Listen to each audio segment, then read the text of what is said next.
Chào mừng các bạn đã đến với kênh audio của Nhân. Trong cuộc hành trình đi tìm sự hiểu biết về cuộc sống, chúng ta không thể bỏ qua những bài học quý báu mà cổ nhân đã để lại. Một trong những chân lý sâu sắc đó chính là gieo thói quen gặt tính cách, gieo tính cách gặt số phận. Những câu nói tưởng chừng như đơn giản này lại chứa đựng sự thật vô cùng mạnh mẽ về cách mà chúng ta định hình bản thân và cuộc đời mình. Cổ nhân đã nhận ra rằng thói quen là nền tảng xây dựng nên tính cách của mỗi người.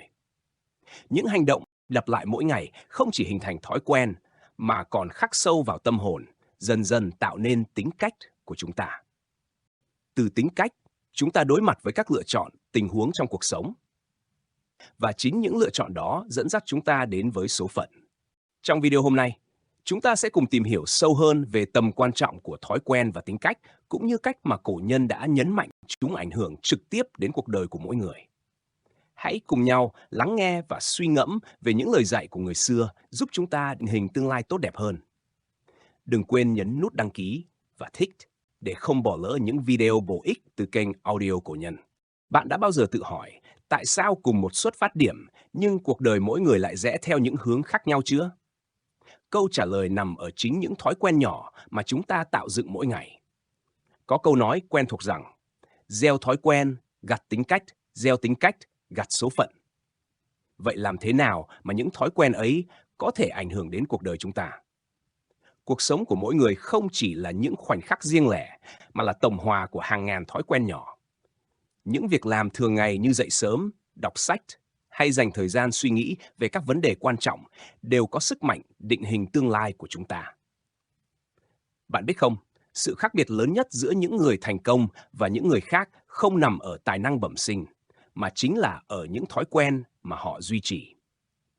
Điều thú vị là thói quen xấu lại dễ hình thành hơn thói quen tốt. Một khi đã rơi vào vòng xoáy của những thói quen tiêu cực, rất khó để thoát ra. Tuy nhiên, điều đó không có nghĩa là không thể. Việc nhận ra và sửa chữa những thói quen xấu chính là bước khởi đầu quan trọng để hình thành thói quen tốt. Mọi thứ trong cuộc sống bắt đầu từ suy nghĩ. Khi bạn chú ý đến suy nghĩ của mình, chúng sẽ biến thành lời nói sẽ trở thành hành động. Và khi hành động lặp lại đủ lâu, chúng sẽ trở thành thói quen. Khi thói quen đã được hình thành, nó sẽ tạo nên tính cách của bạn. Và chính tính cách ấy sẽ quyết định số phận của bạn.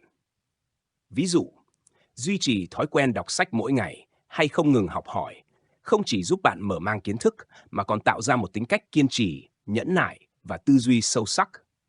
Những điều này sẽ dẫn đến sự thành công trong tương lai.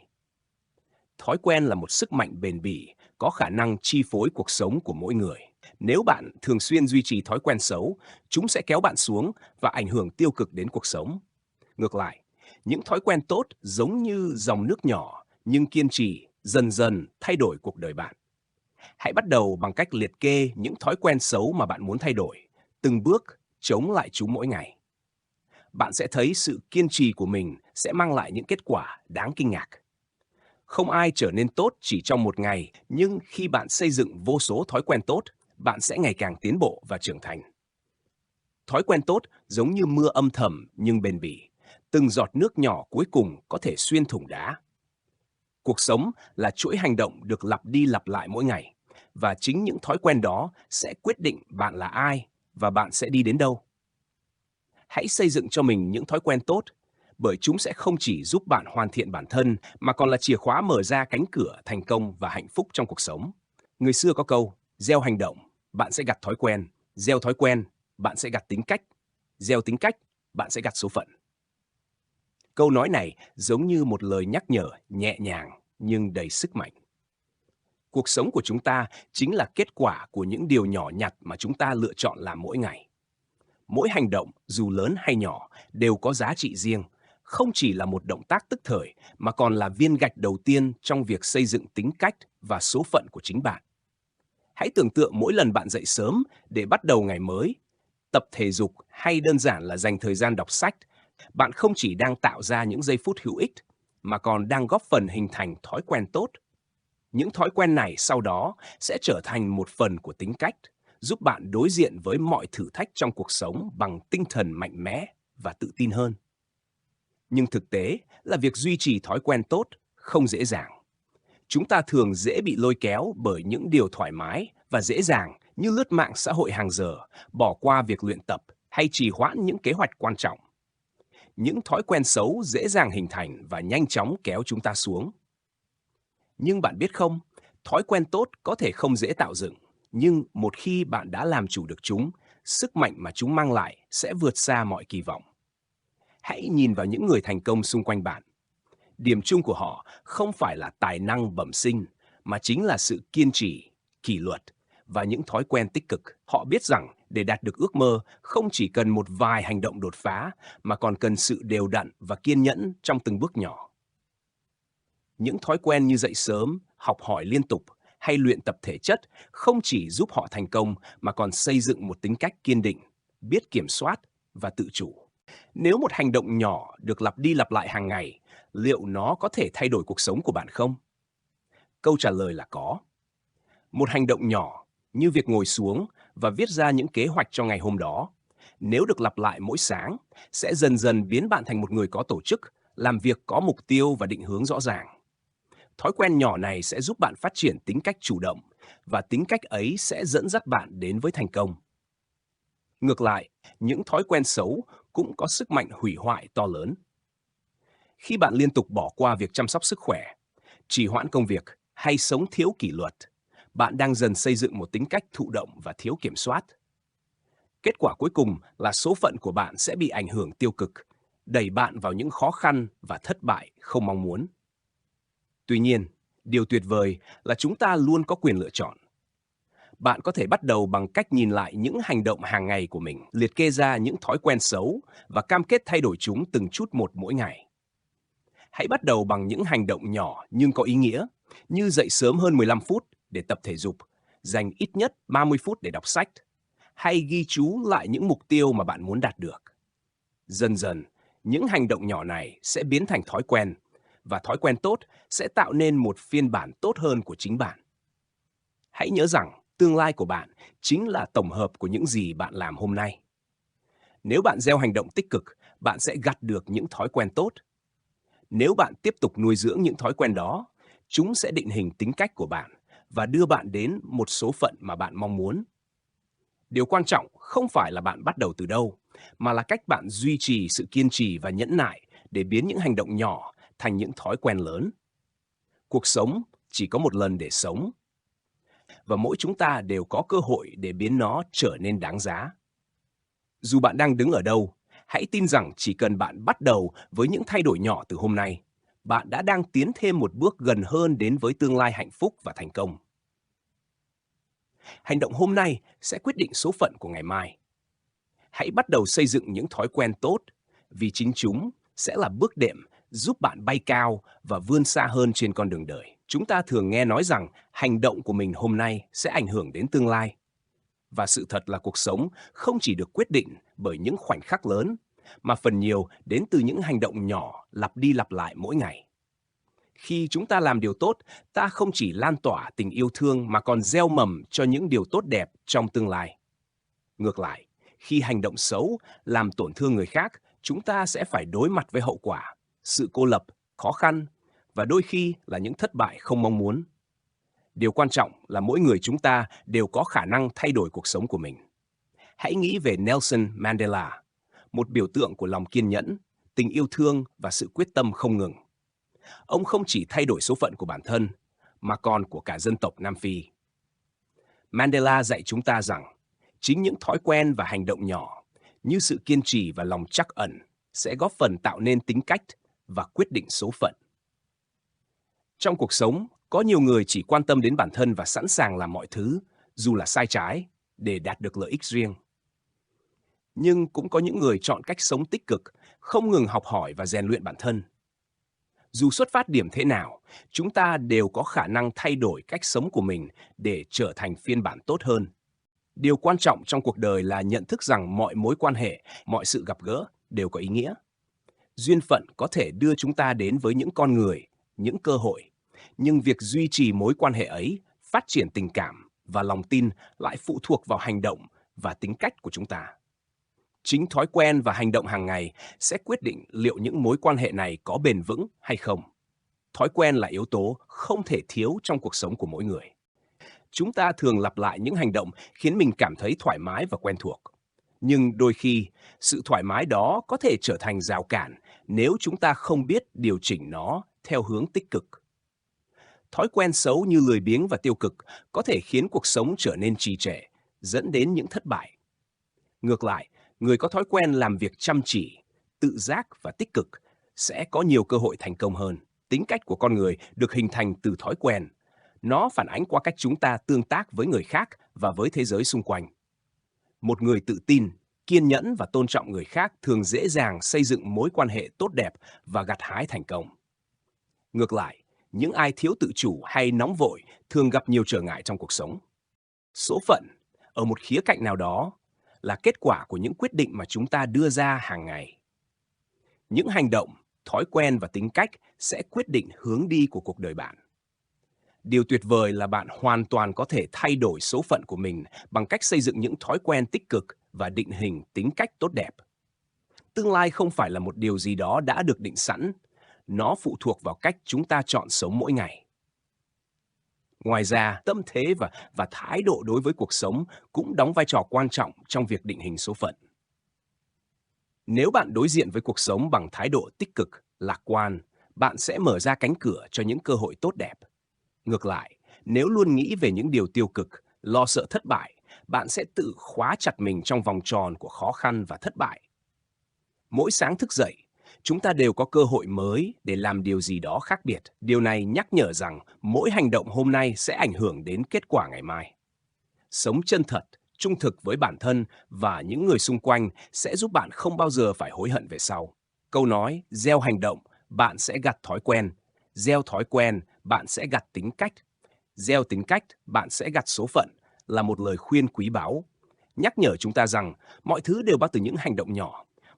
Thói quen là cách mà chúng ta biểu hiện cuộc sống của mình. Những hành động lặp đi lặp lại hàng ngày sẽ dần dần tạo thành thói quen, và thói quen này sẽ hình thành tính cách. Một tính cách tốt được xây dựng từ những thói quen tích cực sẽ giúp bạn đi xa hơn trong cuộc sống. Điều quan trọng là bạn có quyền kiểm soát hành động và quyết định số phận của mình.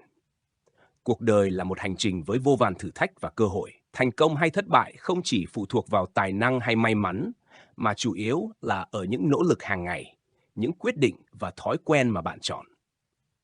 Hãy luôn nhớ rằng mỗi người chúng ta đều có khả năng thay đổi và làm chủ số phận của mình. Cuộc sống là một bức tranh, và mỗi ngày bạn là người cầm cọ vẽ lên những nét màu. Hãy lựa chọn những hành động tích cực để bức tranh cuộc đời của bạn trở nên tươi sáng và đầy sắc màu. Hãy luôn sống với tình yêu thương, không chỉ cho bản thân mà còn cho những người xung quanh. Đó chính là cách để bạn gieo mầm cho một tương lai hạnh phúc và thành công. Ai cũng là thợ rèn cho số phận của chính mình. Cuộc sống giống như một lò rèn lớn, và mỗi chúng ta đều là thợ rèn cho số phận của mình. Như người xưa đã nói, gieo suy nghĩ, gặt hành động, gieo hành động, gặt thói quen, gieo thói quen, gặt tính cách, gieo tính cách, gặt số phận. Chính những suy nghĩ và hành động nhỏ bé lặp đi lặp lại hàng ngày sẽ quyết định cuộc đời chúng ta. Chúng ta hoàn toàn có thể lựa chọn cách suy nghĩ tích cực hay tiêu cực, đúng đắn hay sai lầm. Và từ đó, những hành động của chúng ta sẽ được hình thành. Một khi những hành động này trở thành thói quen, tính cách của mỗi người sẽ dần dần được định hình. Tính cách đó sẽ là yếu tố quan trọng quyết định đến số phận và cuộc đời của mỗi chúng ta. Thật thú vị phải không?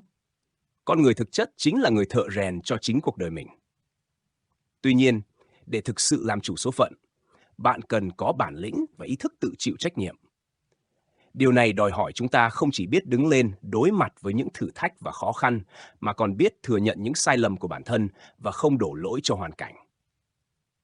Việc dũng cảm đối mặt với những hạn chế của bản thân và không ngừng rèn luyện chính là bước đầu tiên để bạn tự định đoạt số phận của mình. Thế nhưng, không ai phủ nhận rằng hoàn cảnh và những yếu tố khách quan đôi khi có thể ảnh hưởng đến số phận của con người. Nhưng sự khác biệt nằm ở cách chúng ta đối mặt với những điều ấy. Mọi thử thách, trở ngại đều có thể là cơ hội để rèn luyện bản thân, để phát triển và vươn lên mạnh mẽ hơn. Chìa khóa là biết thích nghi, khắc phục và chuyển hóa mọi khó khăn thành động lực để tiến bước. Điều quan trọng mà câu nói này nhắc nhở chúng ta là chính bản thân mình mới là người quyết định cuộc sống và tương lai của mình. Hãy nhìn vào những tấm gương thành công xung quanh chúng ta.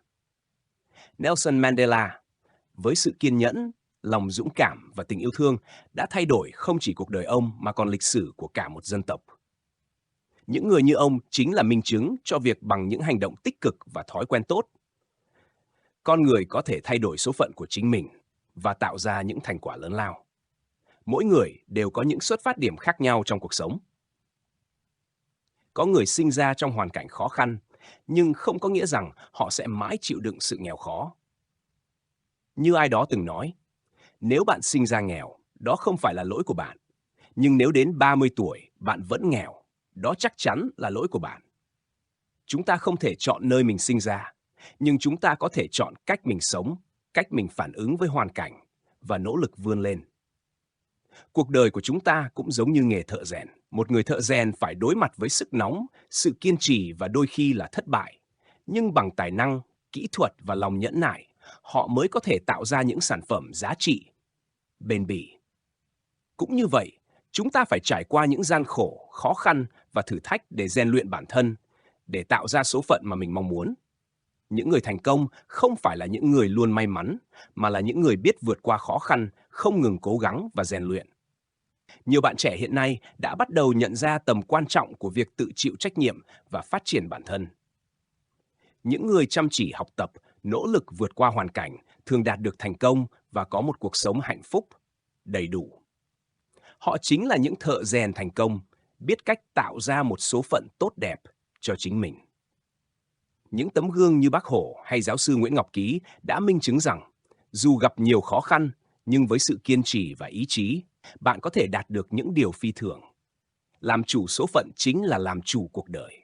Cuộc đời không chờ đợi ai, và mỗi ngày trôi qua đều là một cơ hội để chúng ta nỗ lực rèn luyện chính mình, để tạo dựng số phận mà mình mong muốn. Những khó khăn không phải là rào cản, mà chính là bước đệm để chúng ta vươn cao hơn. Hãy luôn nhớ rằng, không ai có thể làm thay đổi cuộc đời bạn, ngoại trừ chính bạn. Bằng những thói quen tốt, những hành động tích cực và sự kiên trì, bạn có thể tạo ra một tương lai đầy hứa hẹn. Hãy nhìn vào những người đã đạt được thành công từ chính đôi bàn tay và ý chí của họ. Bạn cũng có thể làm được điều đó. Mỗi người đều là thợ rèn của chính số phận mình. Cuộc sống giống như một bức tranh, và bạn chính là người quyết định nét vẽ cho bức tranh đó. Đẹp hay xấu, ý nghĩa hay trống rỗng, tất cả đều nằm trong tay bạn. Ai cũng là thợ rèn số phận của chính mình. Câu nói này thực sự mang một ý nghĩa sâu sắc cho mỗi chúng ta. Trong cuộc sống, có những người chỉ biết than phiền, trách móc số phận không công bằng, thậm chí ghen tị với những thành công của người khác. Nhưng họ lại không nhận ra rằng đằng sau những thành quả ấy là cả một quá trình nỗ lực không ngừng, là những giọt mồ hôi và sự cống hiến không biết mệt mỏi. Giống như một người thợ rèn, bất kỳ ai chăm chỉ và kiên trì cũng sẽ gặt hái được những thành công, thậm chí đôi khi còn vượt xa mong đợi. Mặc dù từ khi sinh ra, chúng ta chịu nhiều tác động từ môi trường, nhưng tương lai và số phận của mỗi người lại nằm trong tay chính họ. Suy nghĩ, hành động và mục đích sống chính là những công cụ mà chúng ta sử dụng để tạo nên số phận của mình. Người dám đối mặt với thử thách, chấp nhận khó khăn và đối diện với sức nóng của cuộc sống sẽ nhận được những thành quả xứng đáng với công sức bỏ ra. Ngược lại, nếu chỉ biết chờ đợi kết quả mà không hành động, sống thụ động, bạn sẽ mãi phụ thuộc vào người khác, trở thành con rối của xã hội. Mỗi người có một số phận riêng, và số phận ấy không phải được định sẵn, mà phụ thuộc vào cách chúng ta sống, làm việc và hành động trong hiện tại. Những gì đã xảy ra trong quá khứ, dù đau buồn, hãy để nó trở thành động lực để bạn tiếp tục tiến về phía trước. Đừng trở thành thợ rèn tham lam, chỉ chạy theo vật chất, bởi ác giả ác báo. Số phận sẽ tự quyết định từ những gì bạn gieo trồng. Trong một xã hội ngày càng phát triển, việc tự rèn luyện, tự đổi mới để trở thành người có ích và hạnh phúc là vô cùng quan trọng. Mỗi chúng ta đều cần không ngừng học hỏi, tự tu dưỡng để hoàn thiện bản thân, bởi khi đó bạn chính là người thợ rèn tốt nhất cho chính số phận của mình. Cuộc sống không chỉ là những gì xảy ra với bạn, mà còn là cách bạn chọn cách phản ứng với chúng. Điều tuyệt vời nhất là số phận của bạn luôn nằm trong tay chính bạn. Thói quen quyết định vận mệnh. Nếu bạn sở hữu hơn một nửa những thói quen của người giàu có, cuộc đời bạn sẽ thăng hoa. Chúng ta thường nghe rằng giàu nghèo là do số mệnh, nhưng thực tế không hoàn toàn như vậy. Không ai có thể quyết định số phận của bạn ngoài chính bản thân bạn. Nếu bạn mong muốn thành công, điều quan trọng là cần rèn luyện những thói quen tốt mà những người giàu có và thành công thường sở hữu. Vậy bạn thuộc nhóm nào? Giàu có hay nghèo khó? Hãy xem bạn có bao nhiêu trong số những thói quen dưới đây và bạn sẽ có câu trả lời. Khi bạn xây dựng một thói quen tích cực, nó sẽ cải thiện nhiều khía cạnh trong cuộc sống của bạn. Những thói quen hàng ngày chính là công cụ giúp bạn định hình số phận. Dưới đây là 10 thói quen giàu có mà nhiều người thành công áp dụng, và nếu bạn cũng thực hiện được, thì thành công chỉ là chuyện sớm muộn. Yêu thích đọc sách. Người giàu thường chọn sách giáo dục thay vì sách giải trí. Theo thống kê, 88% người giàu dành ít nhất 30 phút mỗi ngày để đọc sách. Không phải để giải trí, mà là để học hỏi, nâng cao bản thân và trau dồi kiến thức. Những người thành công có xu hướng đọc tiểu sử của những người thành công khác, sách phát triển bản thân và lịch sử. Tập thể dục đều đặn. 76% người giàu dành ít nhất 30 phút mỗi ngày cho việc tập thể dục, đặc biệt là các bài tập tim mạch như chạy bộ, đi bộ hoặc đạp xe. Tập thể dục không chỉ cải thiện thể chất mà còn giúp tăng cường sự tự tin và tâm lý. Đồng thời, nó còn làm tăng sản xuất glucose, nhiên liệu cho não, giúp bạn trở nên thông minh và nhạy bén hơn. Chủ động gặp gỡ những người thành công. Việc giao lưu với những người thành công sẽ mang đến cho bạn nhiều cơ hội hơn. Như câu chuyện của Warren Buffett và Bill Gates, tình bạn của họ không phải ngẫu nhiên. Người thành công thường kết nối với những người có cùng mục tiêu và giá trị, cùng nhau truyền cảm hứng và thúc đẩy nhau tiến về phía trước. Bám sát mục tiêu. Niềm đam mê và sự kiên trì giúp bạn vượt qua thất bại và những trở ngại. Những người thành công không bao giờ dễ dàng bỏ cuộc. Chính sự kiên trì theo đuổi mục tiêu đã mang lại cho họ những cơ hội lớn hơn trong tương lai. Dậy sớm. Chắc hẳn bạn đã nghe câu dậy sớm để thành công. Điều này hoàn toàn đúng, vì 50% triệu phú tự thân duy trì thói quen dậy trước 5 giờ sáng. Dậy sớm giúp bạn có thêm thời gian để tập trung hoàn thành những công việc quan trọng nhất trong ngày, lấy lại sự tự chủ và cảm giác kiểm soát cuộc sống. Có nhiều nguồn thu nhập. Người giàu không bao giờ chỉ dựa vào một nguồn thu nhập duy nhất. Trong nghiên cứu của Thomas C. Corley, 65% triệu phú có ít nhất 3 nguồn thu nhập trước khi họ đạt được triệu đô đầu tiên. Các nguồn này có thể đến từ đầu tư, kinh doanh hoặc các dự án phụ. Không đi theo số đông. Người thành công không bao giờ chạy theo đám đông, họ tạo ra con đường riêng cho mình và thu hút những người có cùng tư tưởng đi cùng. Sự khác biệt giúp họ nổi bật và tạo nên những thành công vượt trội. Lạc quan trước sóng gió. Cuộc sống không phải lúc nào cũng dễ dàng, nhưng người thành công luôn giữ vững tinh thần lạc quan. Họ đối mặt với thử thách bằng sự tự tin. Sự cô đơn và khó khăn chỉ khiến họ mạnh mẽ hơn. Họ biết rằng chỉ cần không ngừng nỗ lực, mọi khó khăn rồi sẽ qua đi. Nghỉ ngơi điều độ. Ngủ muộn và dậy trễ là thói quen của nhiều bạn trẻ hiện nay. Tuy nhiên, điều này đang âm thầm bào mòn sức khỏe của bạn. Một cơ thể khỏe mạnh chính là tài sản quý giá nhất. Dù bận rộn đến đâu, bạn cũng cần chăm sóc sức khỏe của mình. Ngủ đủ giấc và sinh hoạt điều độ là cách duy trì tinh thần minh mẫn và năng lượng dồi dào. Ngủ ít nhất 7 tiếng mỗi đêm. Giấc ngủ rất quan trọng đối với thành công. Theo nghiên cứu, 89% triệu phú tự thân ngủ ít nhất 7 tiếng mỗi đêm. Giấc ngủ giúp phục hồi não bộ, cải thiện trí nhớ và đảm bảo sức khỏe toàn diện. Thói quen không chỉ ảnh hưởng đến vận mệnh mà còn quyết định cách bạn sống mỗi ngày. Nếu bạn đã sở hữu một nửa những thói quen của người giàu, hãy yên tâm rằng bạn đang trên con đường thành công. Cuộc sống không phải là trò chơi may rủi, mà là kết quả của sự kiên trì, nỗ lực và rèn luyện bản thân hàng ngày. Từ thói quen đến số phận là một bài học sâu sắc về lòng nhẹ dạ và sự đa nghi, được thể hiện qua một câu chuyện đặc biệt trong cuốn sách Người Do Thái dạy con. Câu chuyện này nói về sự nhẹ dạ, cả tin và đa nghi, những yếu tố tưởng chừng nhỏ bé nhưng lại có sức mạnh định đoạt số phận của con người. Jas, một chàng thanh niên người Do Thái, ban đầu sống rất hiền lành và chân thật đến mức có phần nhút nhát. Với tính cách nhẹ dạ và cả tin, anh luôn dễ dàng tin tưởng người khác. Điều này đã dẫn đến một lần cay đắng khi anh bị lừa mất $3.000, số tiền lớn mà anh cùng gia đình đã khó nhọc tích góp qua nhiều năm lao động vất vả. Sau cú lừa đau đớn, những người thân và bạn bè tốt bụng đã khuyên anh phải hết sức cẩn thận vì thế gian đầy rẫy những kẻ lừa đảo. Lời khuyên này đã làm Jazz thay đổi hoàn toàn. Anh không còn là chàng trai cả tin nữa, mà trở thành một người luôn hoài nghi và không tin tưởng bất kỳ ai. Từ đó, cuộc sống của anh bắt đầu rẽ sang một hướng khác đầy tiếc nuối. Mặc dù Jazz có tài năng và học vấn vượt trội, anh vẫn không thể tìm được một công việc ổn định, bởi chính sự đa nghi đã ngăn cản anh nắm bắt những cơ hội tốt nhất. Một lần, một nữ họa sĩ nổi tiếng mời anh làm người mẫu với mức thù lao $20.000, một số tiền đủ nuôi sống anh suốt một năm.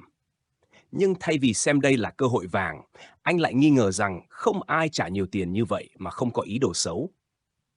Kết quả, anh đã từ chối và tự cảm thấy mình đã tránh được một vụ lừa đảo lớn. Chưa dừng lại ở đó, Jazz còn từ chối một cơ hội tuyệt vời khác khi một công ty Đức sẵn sàng trả mức lương $10.000 một tháng để anh làm trợ lý và phiên dịch. Nhưng vì quá đa nghi, anh nghĩ rằng công ty này có thể là bẫy để trộm cắp tài sản của anh, nên anh đã từ chối công việc và quay về nhà, tự khen mình là người cảnh giác. Cuối cùng, Jazz tiếp tục sống trong sự đơn độc và thất vọng vì không thể tìm được một công việc xứng đáng với tài năng và học vấn của mình. Câu chuyện của Jazz là minh chứng rõ ràng cho câu nói, thói quen tạo nên tính cách và tính cách quyết định số phận. Ban đầu, anh là người cả tin và sự nhẹ dạ đó đã khiến anh phải trả giá đắt. Nhưng, thay vì học hỏi từ sai lầm và điều chỉnh bản thân một cách hợp lý, Jazz lại để sự đa nghi lấn ác, từ đó tự đóng cánh cửa cơ hội với chính mình và đẩy bản thân vào một cuộc sống không như mong đợi. Thói quen xấu, dù là quá cả tin hay quá đa nghi, đều có thể dẫn đến những hậu quả tiêu cực. Điều quan trọng là sự cân bằng, đúng như câu nói của người Do Thái. Muốn con trẻ trưởng thành tốt, cần cho chúng biết được màu tối của thế gian. Chúng ta không thể sống chỉ với lòng tin tưởng tuyệt đối vào mọi người, nhưng cũng không thể nghi ngờ tất cả. Biết phân biệt đúng sai, thật giả và đối diện với cuộc sống bằng một cái đầu tỉnh táo là chìa khóa để mở ra cánh cửa thành công. Cuộc đời của Jazz là bài học sâu sắc về cách thói quen và suy nghĩ định hình số phận của con người. Nếu bạn chỉ sống trong sự hoài nghi, luôn sợ hãi và tránh né mọi cơ hội, bạn sẽ không bao giờ đạt được những điều bạn xứng đáng có được. Ngược lại, nếu bạn quá dễ tin, bạn sẽ dễ trở thành nạn nhân của những kẻ lừa đảo. Vì vậy, điều quan trọng là biết cân bằng để bản thân vừa có thể tin tưởng, vừa luôn cảnh giác và cẩn trọng. Cuối cùng, câu chuyện này là một lời nhắc nhở rằng số phận của chúng ta không được quyết định bởi những yếu tố bên ngoài, mà bởi cách chúng ta phản ứng với những điều xảy ra trong cuộc sống. Thói quen, hành vi và cách nhìn nhận cuộc sống sẽ tạo nên tính cách của chúng ta. Và chính tính cách đó sẽ dẫn dắt chúng ta đến số phận của mình. Để thành công, hãy học cách tin tưởng và cẩn trọng đúng mực. Hãy luôn nhớ rằng thói quen tạo nên tính cách và tính cách quyết định số phận. Gieo thói quen, gặt số phận. Thói quen chính là những việc chúng ta làm đi làm lại mỗi ngày, đôi khi không nhận ra mình đang làm chúng. Có những thói quen tích cực như tập thể dục đều đặn, lên kế hoạch kỹ lưỡng trước khi hành động, hay luôn tôn trọng người khác. Nhưng cũng có những thói quen tiêu cực như nói xấu, suy nghĩ tiêu cực, tự ti, hoặc những thói quen vô hại như tắm khuya, ăn trễ hay đọc báo từ trang cuối. Dù thói quen nào, chúng đều có sức ảnh hưởng lớn đến cuộc sống của chúng ta. Chúng có thể giúp bạn phát triển và thành công, hoặc ngược lại, kéo bạn xuống và ngăn cản sự tiến bộ. Điều tuyệt vời là bất cứ khi nào bạn muốn, bạn hoàn toàn có thể thay đổi thói quen xấu bằng thói quen tốt hơn. Hãy nhớ câu nói, gieo suy nghĩ, gặt hành động, gieo hành động, gặt thói quen, gieo thói quen, gặt tính cách, gieo tính cách, gặt số phận. Bạn là người điều khiển con thuyền của chính mình và chỉ có bạn mới quyết định được hướng đi của nó. Những người thành công luôn biết cách vạch ra mục tiêu và kiên định theo đuổi chúng. Họ không bao giờ hoãn việc quan trọng mà luôn làm ngay trong ngày, tránh để việc hôm nay thành ngày mai. Điều này nghe có vẻ đơn giản, nhưng thực sự rất quan trọng. Việc ưu tiên những nhiệm vụ quan trọng và hoàn thành chúng trước giúp bạn duy trì sự tiến bộ và tránh được những áp lực không cần thiết. Tư duy cùng thắng là một yếu tố quan trọng. Không nên mong người khác thất bại. Sự thành công không phải là cuộc chiến thắng thua, mà là sự hợp tác. Những người thành công luôn tìm cách để mọi người cùng tiến bộ. Vì khi tất cả cùng chiến thắng, giá trị của bạn cũng sẽ được nâng cao hơn nữa. Biết lắng nghe để thấu hiểu và được thấu hiểu là một kỹ năng quan trọng. Lắng nghe chân thành là chìa khóa trong giao tiếp. Chỉ khi bạn thực sự lắng nghe người khác, bạn mới có thể hiểu họ và từ đó tạo ra sự kết nối sâu sắc. Hãy lắng nghe trước khi nói. Hợp tác để đạt hiệu quả cao là một điều không thể thiếu. Không ai có thể thành công một mình. Tinh thần hợp tác và làm việc nhóm là rất quan trọng. Sự hợp lực sẽ tạo ra sức mạnh vượt trội, giúp bạn đạt được những điều lớn lao hơn. Không ngừng học hỏi và phát triển kỹ năng cũng là yếu tố quan trọng. Thế giới luôn thay đổi, và để tiến xa hơn, bạn cần liên tục học hỏi, phát triển bản thân và duy trì sự tươi mới. Hãy luôn cập nhật kiến thức mới và rèn luyện kỹ năng để bản thân sẵn sàng đối diện với những thách thức mới. Những thói quen này không chỉ giúp bạn phát triển bản thân mà còn tạo dựng mối quan hệ tốt với cộng đồng. Khi bạn thành thạo việc chiến thắng bản thân, bạn mới có thể tham gia và tạo nên thành công tập thể. Sự đổi mới không ngừng sẽ giúp bạn giữ vững tinh thần và tiến xa hơn trong cuộc sống. Có những thói quen xấu mà chúng ta cần từ bỏ. Đầu tiên là sự thụ động và thái độ tiêu cực. Những người này luôn tìm lý do để biện minh cho thất bại, đổ lỗi cho hoàn cảnh và không bao giờ chịu trách nhiệm với cuộc sống của mình. Họ hành động theo bản năng mà không suy nghĩ đến hậu quả. Thứ hai là lười suy nghĩ. Những người này không có kế hoạch, không có mục tiêu và sống như thể ngày mai không tồn tại. Họ không lo lắng về tương lai và chỉ quan tâm đến niềm vui hiện tại. Thứ ba là trì hoãn và chờ đến nước đến chân mới nhảy.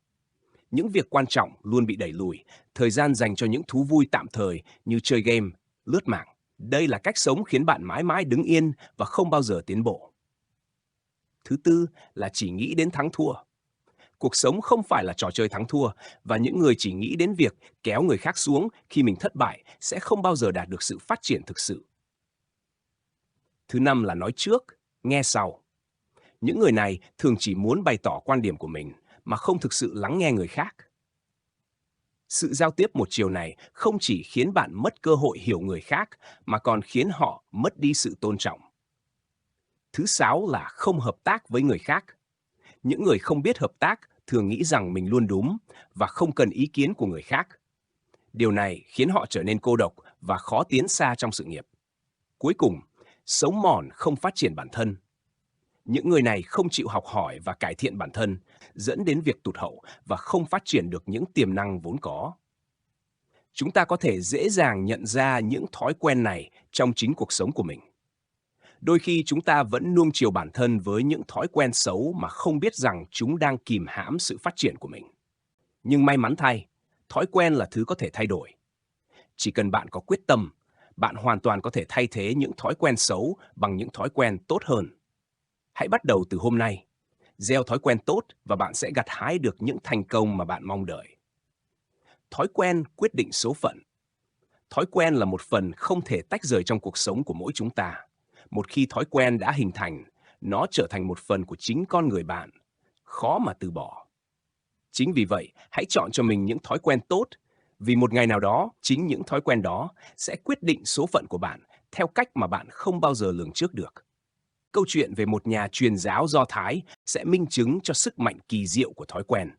Mỗi sáng, ông đều có thói quen đi bộ qua các con đường quê, miệng không quên gửi lời chào hân hoan, chào buổi sáng với bất kỳ ai mà ông gặp. Tuy nhiên, vào thời điểm ấy, người ta vẫn còn nhiều thành kiến đối với người Do Thái, đặc biệt là các nhà truyền giáo ở làng.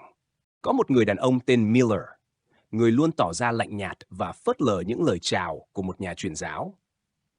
Dù không nhận được sự đáp lại từ Miller, nhà truyền giáo vẫn kiên trì duy trì thói quen của mình, mỗi sáng gửi lời chào nồng nhiệt đến mọi người, kể cả Miller, dù anh chưa bao giờ đáp lại. Vài năm sau, khi Đảng Quốc xã lên nắm quyền, số phận của những người Do Thái trong vùng bị thay đổi hoàn toàn. Họ đều bị bắt giam vào các trại tập trung. Trong đó có vị nhà truyền giáo. Một ngày nọ, ông cùng những người Do Thái khác bị xếp hàng trước một người lính Đức, và tên lính ấy chính là người đàn ông từng phớt lờ ông mỗi sáng. Miller đứng đầu hàng, tay cầm gậy, hô to trái phải với quyết định của mình. Anh có thể chọn một người để đưa đến cái chết hoặc giữ họ lại. Khi đến lượt nhà truyền giáo, trong thời khắc định mệnh đó, ông nhìn Miller với ánh mắt run rẩy và sợ hãi. Nhưng như một phản xạ tự nhiên, ông buột miệng chào buổi sáng. Miller hơi ngỡ ngàng một chút, Nhưng rồi như một phản xạ, anh đáp lại bằng một giọng nói nhỏ, chào buổi sáng. Điều này đã cứu sống nhà truyền giáo. Miller gọi ông sang bên phải, tức là ông được giữ lại sống. Đây là minh chứng rõ ràng cho câu nói, suy nghĩ tạo nên hành động tạo nên thói quen tạo nên tính cách, và tính cách tạo nên số phận. Nhà truyền giáo không thể ngờ rằng một thói quen tưởng chừng đơn giản như lời chào mỗi sáng lại có thể cứu sống mạng mình trong thời khắc quan trọng nhất của cuộc đời. Hãy để lòng lương thiện trở thành thói quen của bạn. Trong lịch sử chiến tranh thế giới thứ hai, có một câu chuyện khác về sự tử tế đã cứu mạng một người vĩ đại. Đó là tư lệnh tối cao của Liên quân châu Âu, ông Howe. Trong một lần trên đường trở về tổng bộ để tham gia cuộc họp khẩn cấp, ông phát hiện một cặp vợ chồng già người Pháp ngồi run rẩy trong cơn bão tuyết. Mặc dù được nhắc nhở rằng cuộc họp rất quan trọng và nên để cảnh sát địa phương xử lý, Ian Howe vẫn dừng xe để hỏi thăm họ. Cặp vợ chồng già cho biết xe của họ đã bị hỏng và không thể đi tiếp. Không chút do dự, Ian Howe mời họ lên xe và đưa về nhà con trai ở Paris trước khi tiếp tục hành trình. Ông không nghĩ đến địa vị hay hoàn cảnh của mình, chỉ xuất phát từ lòng lương thiện và mong muốn giúp đỡ những người hoạn nạn. Sau này, tình báo cho biết lính bắn tỉa của phát xít Đức đã phục kích trên con đường mà Ian Howe dự kiến đi qua, và Hitler đã chắc chắn rằng ông sẽ không sống sót. Nhưng nhờ việc thay đổi hành trình để cứu cặp vợ chồng già, Ian Howe đã tránh được vụ ám sát và giữ vững vai trò chỉ huy của mình trong chiến tranh. Thiện niệm xuất phát từ lòng nhân ái không chỉ giúp cứu mạng Ian Howe mà còn thay đổi lịch sử. Một ý niệm tốt đẹp có thể thay đổi cả một số phận, thậm chí cả thế giới.